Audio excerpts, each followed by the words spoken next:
It's the most Dan-forward podcast. Am I blocking it now? This is why I reject the wilderness. If I go back, I'm going to be napping. We're just going to roll and see what happens.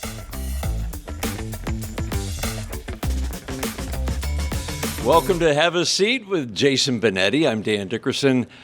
Jason, through the years, I have been asked, you want to do a podcast? Yeah.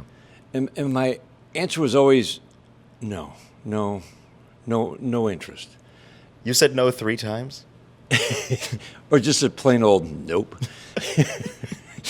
Whether it was the timing of it or what they were thinking about the format or who I was going to do it with.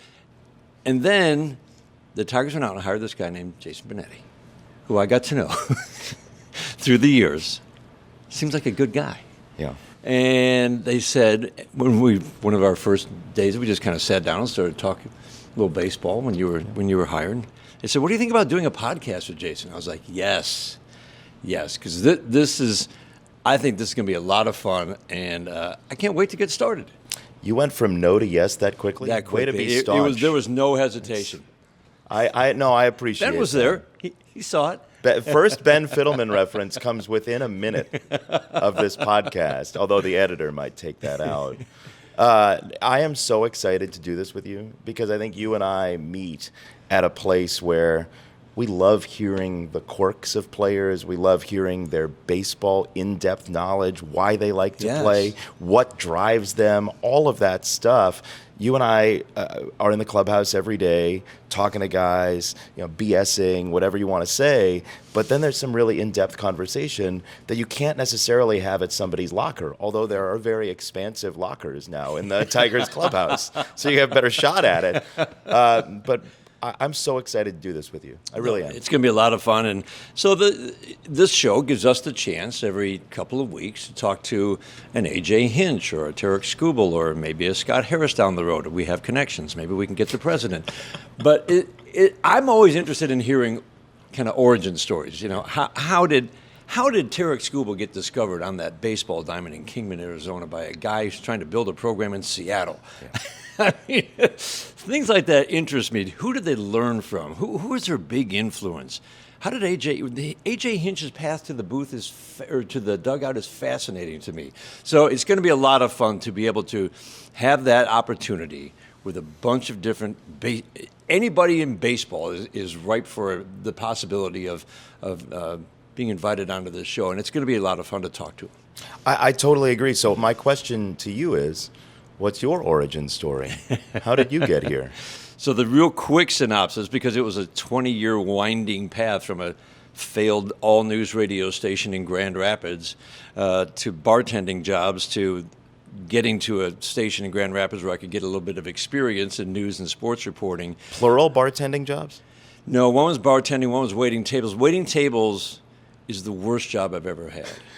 It's stressful. I'm not good at it. And when people are like, hey, it's just, I wasn't bad at it, but it was really most stressful job I've ever had. What part of it were you best at? Greeting them. Oh, hi, welcome to Pietros. I was good at that. I'd get the bread on the table and the water on the table. That was like the thing we had to do. So I was good at that. But man, when the orders started piling up and I had 6 tables, it wasn't great. It wasn't really? Great. Did you freak out? What was your low moment?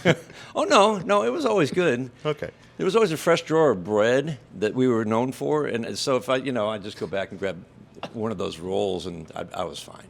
Bartending was fun, but at a Holiday Inn that gets no business and has the same guy singing Cats in the Cradle on stage every night, every day of the week for 5 weeks, that job was incredibly dull. And I did not enjoy that. There was a bowling league night that we would jam up one night a week because there was a bowling league next door, and they would all come over to the Holiday Inn. Who goes to a Holiday Inn bar? Nobody. So that job was boring. I liked bartending, but it was just there wasn't enough action. What did you do to pass the time when there was nobody in there? Listen to Cats in the Cradle for a 48th time. Do you not like Harry Chapin now because of that? Oh, I can't hear that song. Beautiful song, but I can't hear it. It is. So how did you get to the booth from Right. there? I get to Detroit. I'm working at the all news station WWJ, but I'm mostly a news reporter. They get the Lions rights, and Mark Champion, terrific broadcaster, gets the job. I applied for it. I had zero chance of getting it, but I applied for it. And they're like, "Hey, you applied for it. We're hiring Mark. You can do pre and post." So now I'm becoming a sports guy and a news guy. I'm doing OJ updates 4 times an hour in 1995. 4 times an hour in WWJ. I get a call from Chuck Swirsky, who we know from Chicago, a legendary broadcaster, say, "Hey, we've got an opening here." So he hires me as a sports reporter. I'm doing sidelines for Michigan football. Frank Beckman was doing Michigan football, and Tiger baseball. So in September, they needed a replacement. That guy had to be replaced after a couple of games because of a little issue. So the single biggest break I got was Chuck letting me do the last 3 games of Michigan football before Frank Beckman comes back. Fast forward a few years, I get to do Michigan basketball, but now I'm doing a major sport in a major market versus high school football in Grand Rapids. And then the last game at Tiger Stadium, and we'll tell this story at a later date. Ernie gives me 1 inning of play-by-play of the last 3 innings. To this day, every time I tell this story, I get chills. He gives me an inning of play-by-play. I'd never called anything except practice. Did you know it was coming? Did you know he was going to do it? No. Oh, my gosh. I was supposed to sit next to him for the final 3 innings because Jim Price, my partner for many years, was going to get ready for the postgame after his innings, 4, 5, 6. So they said, "Hey, you want to sit in with Ernie?" "Sure, I'll sit in with Ernie." And I was standing behind them just listening to what they were saying to make sure I didn't repeat anything. Ernie stands up in the 5th inning and goes, "Hey, so what's going on here? Basically, why are you here?" I'm like, "Great, nobody told Ernie why I'm here." And then he says, "Do you want to do it?" I said, "I think I'm supposed to sit next to you, stay out of the way, and then, you can do the last 3 innings." He said, "You want to do an innings?" And I was ready because I thought I was. And so that led to 1 inning of play-by-play. His last 3 innings at Tiger Stadium, which was a sun-up to sundown event. And that helped me get me into the booth the next year as the middle innings guy. Wow. Wow. The idea that Ernie Harwell just gave you an inning out of the blue. Like, if that doesn't happen, who knows? Last 3 innings at Tiger Stadium. If he doesn't give me that inning, I don't think I'm in the booth the next year. That's amazing. Which is incredible. That is amazing. What I always tell, when you tell your path to the booth, I always tell students when I go up to Michigan State, you just never know. There is no one path to the booth. You took so I held 0 baseball before I got this job, 0 other than practice. You took a more traditional route through the minor leagues.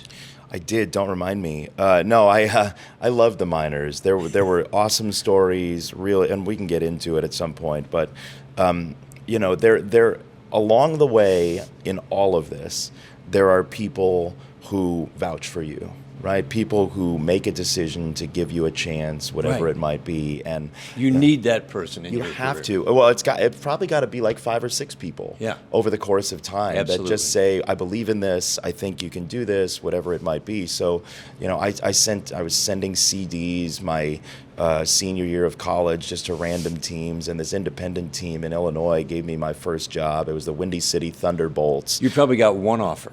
Yeah, that was it. You sent out dozens, maybe hundreds. Yeah, you got 1 offer. 1 offer, absolutely.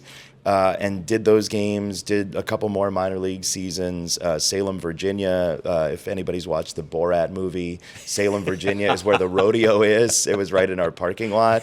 And then I did some AAA baseball. But the way I got into TV was I got the job doing AAA with the Syracuse Chiefs.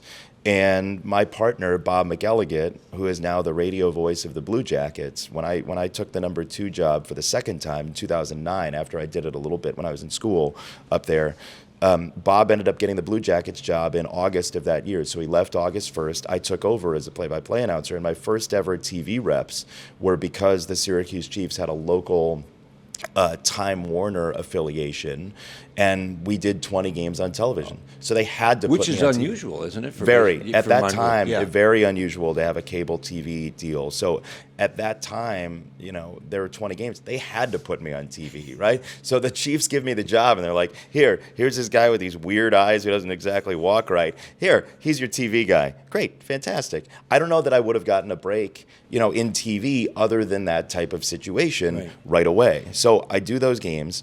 Then that next year, I end up doing high school football for Time Warner up there. That's where I got my first football reps. I was living in North Carolina.